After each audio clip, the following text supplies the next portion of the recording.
friends, it's Nicole Berry with the Berry team and eXp Realty, and today I am talking about our transition from me being a stay-at-home mom for the last 10 years to going into real estate full-time and what that looks like for our family.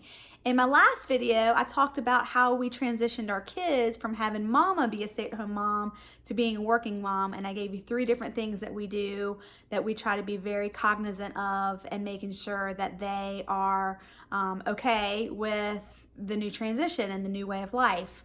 So go check out that video. If you have questions about that, you can always comment or DM me, and I'd be happy to answer any more questions about how we're doing this and how we are making this work. So that is one of the biggest questions I always get. The most frequently asked question is, hey Nicole, congratulations on your success as an awesome real estate agent. How are things going at home? Most people have known me as mom, stay-at-home mom, for almost the entire, my whole marriage basically. I've been stay-at-home and a student and haven't worked. And so getting into real estate and having such early success over the last 2 years, we've been able to, help over 50 families buy and sell homes in the Concord, North Carolina area, and that's been fantastic.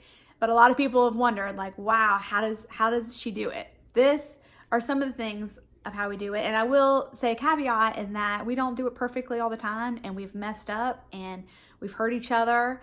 And it's been rocky at sometimes. I'll just be completely authentic and blunt with you. It's not been perfectly smooth. And the transition from having mom and having my full attention and having me really focused on the things of the home, of the kids and the babies and the food and the house and getting kids to practice, that's been tough for my kids to have to switch their minds and understand that there's something else also going on. Not that they're any less important, not that they're any less special or precious to me, but that there's also this business that needs my attention and that has to have my attention in order for us to have long-term success. So we've been transitioning with that. And so in this video, I want to talk about what we are doing, 3 practical things that we are actually doing in our home to transition from being a stay-at-home mom to a working mom. Now, you might be in real estate, or you might be just in any sort of business realm. Maybe you're launching maybe you're launching your own business. Maybe you just went back to work and you're working for a company. These are some things that we have done to be able to make this transition as smooth as possible for our family. So I'm going to jump right into it. Number 1 is we have to have a lot more planning. We have to plan things out a lot more. And specifically, our chunks of time and our energy. So many of you know my husband, Brandon, he's been a pastor for the past 13 years. And then just this year, we brought him onto the team because we had such explosive growth in our real estate company. And what I really needed was my husband to be in it to win it with me and have all of his gifts and his talents and his abilities to be able to really pour together into our business. And so I just asked him, please, would you just give me some time and come on with me? And so he did. He joined, he got his real estate license, and we are high-fiving. I'll bring him on another time. We are loving working together.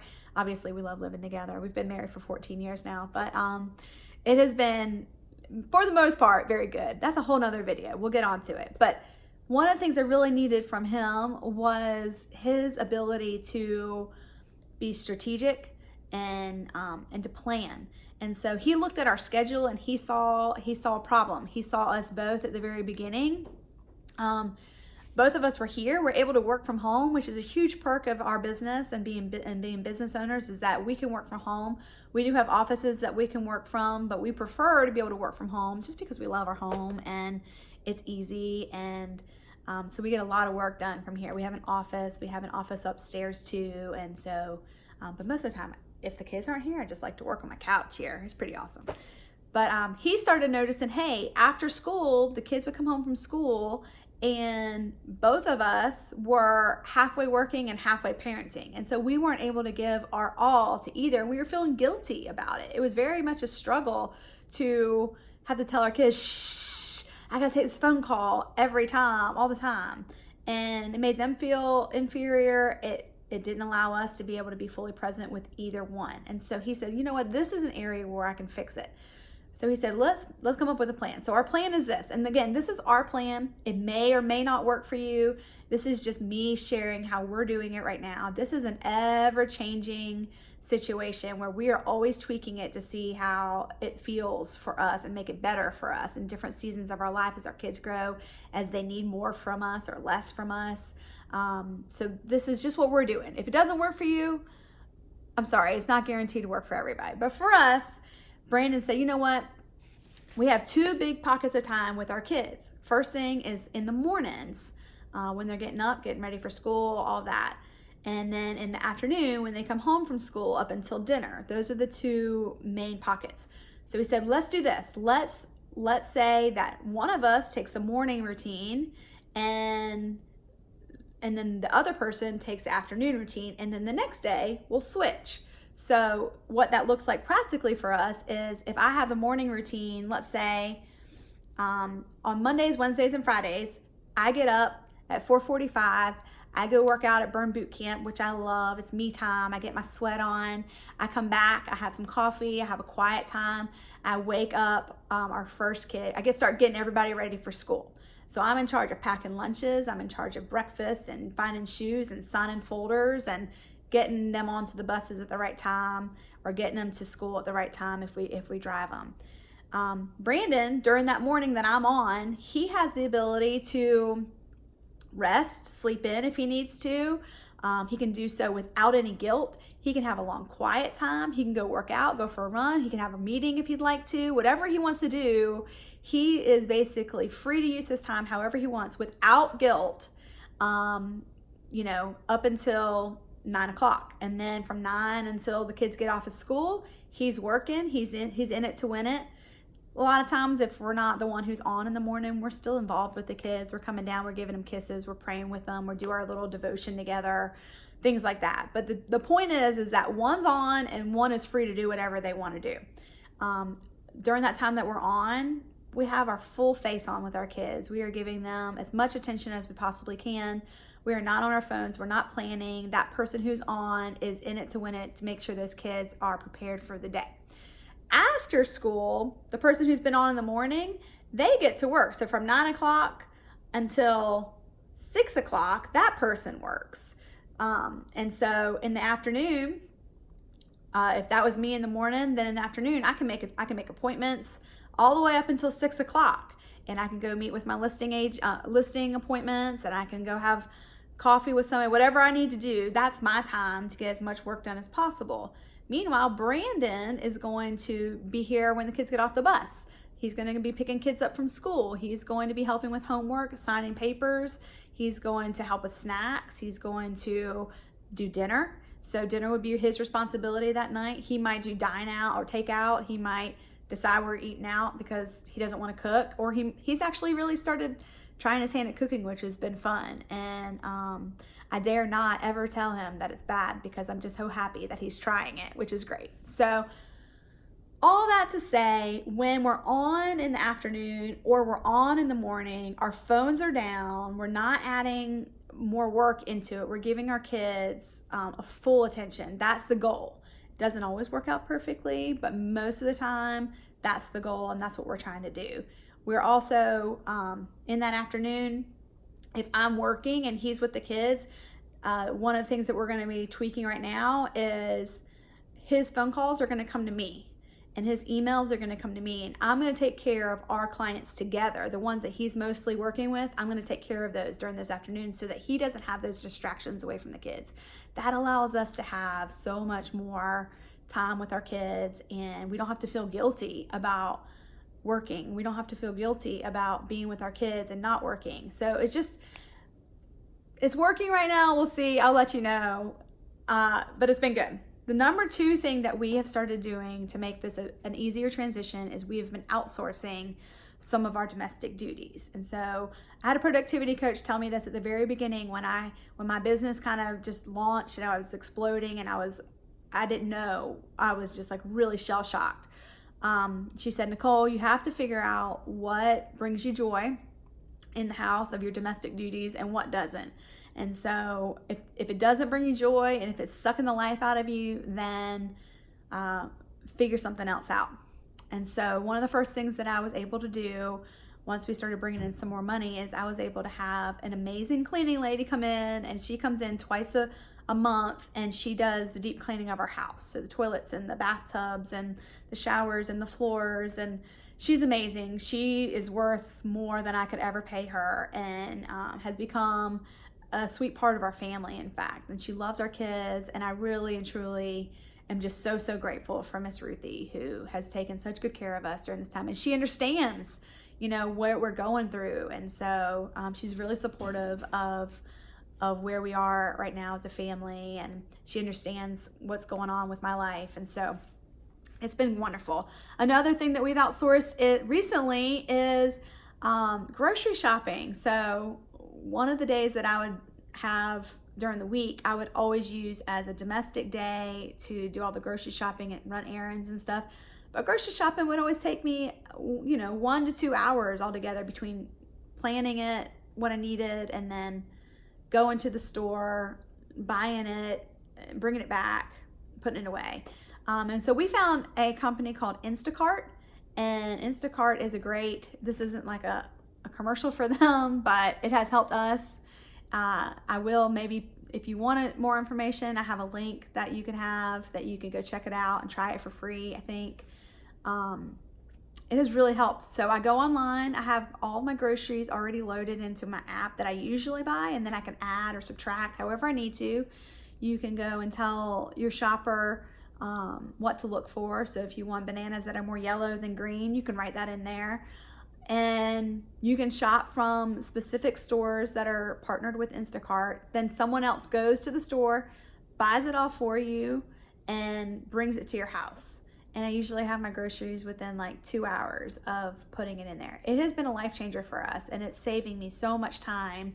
And really, time is money, especially when we have so many children that we want to spend our real time with and give our energy to. So I've loved that Instacart, and I've loved our cleaning lady, who has been just a sweet friend to us. So the third thing that we have decided to do to create this transition and make it as smooth as possible is we have created, I guess what it's called. I don't even really know what it's called, but we said, what's the circle of enough? As a business owner, and Brandon and I are both ex-Division I college athletes. We're super competitive. And when we saw, that we were really successful at real estate in Concord, North Carolina, it was one of those temptations to put our head down and be the biggest and the best as soon as possible. And that's always going to be a temptation. If you see success, you want it, and you want to be the best. And, the more competitive you are, the more you want that.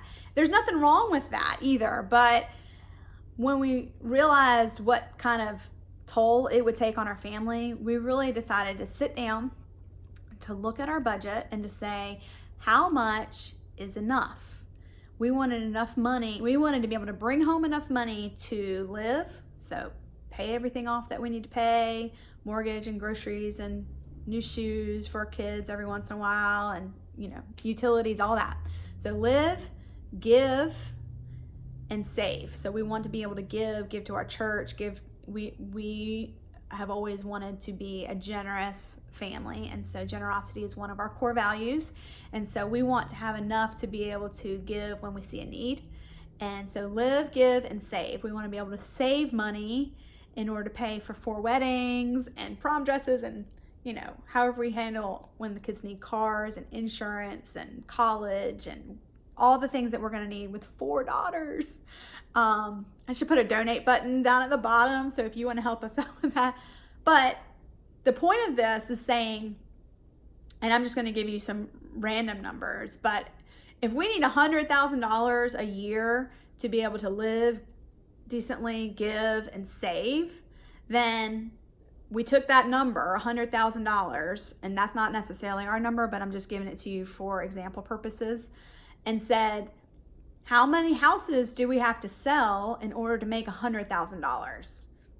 If that's 25 houses, then we looked at that number and said, we don't need to try this year to sell 50 houses, because what it's really going to cost us, even if we make $200,000, is going to cost us our family.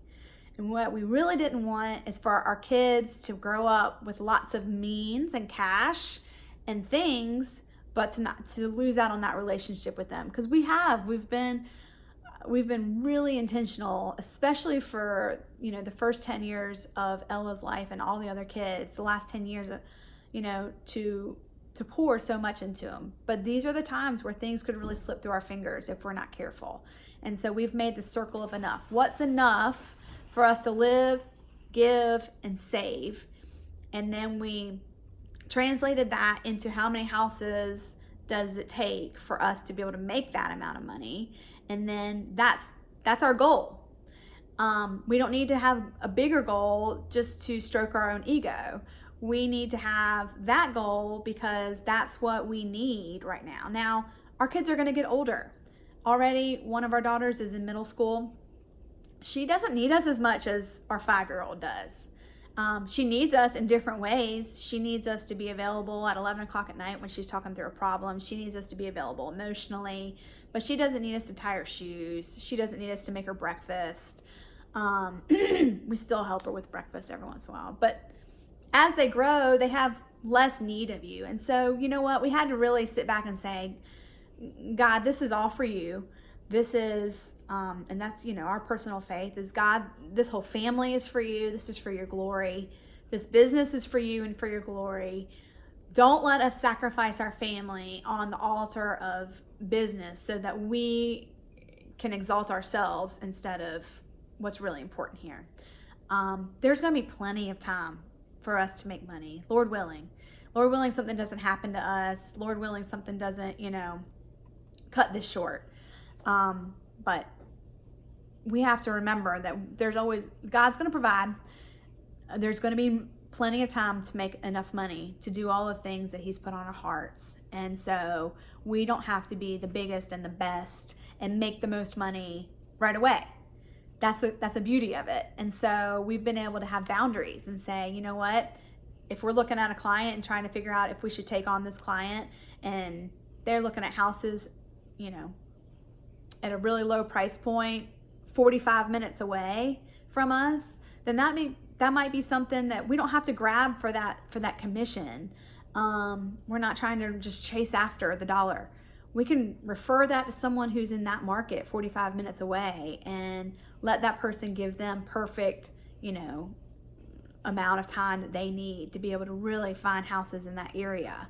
And so those are just decisions that we're making in our business to be able to transition our family so that, 3 years down the line, 5 years down the line, 10 years down the line, when they're older, when they're out of the house, that they don't look back and say, man, you missed it. You built an awesome business, you help a lot of families, but you lost your family. We want to be sitting around the table with our kids and our grandkids and just to see that there's love there and that there's relationship there. And so our family is the most important thing. It always has been, it always will be. We are grateful for this success. We are always willing to work hard and always willing to go that extra mile for our clients and give them authentic care, just like we would want to be given. But at the same time, we're not willing to hey, kitty cat, that's our cat. We're not willing to sacrifice our family for that. So anyway, planning and boundaries, outsourcing, and then the circle of enough. Those are the 3 things that we have used to transition our family from me being a stay-at-home mom to a working mom. I hope this has helped. If you liked it, if this has helped you in any way, can you give us a thumbs up and subscribe down here? Leave us a comment. Let us know what you think. Are these ridiculous ideas? Do they work for you? Are you using them? Do you have any other ideas for us? Let us know. Put it down there in the comments and we will talk to you soon. Also, let us know what else you want to hear about.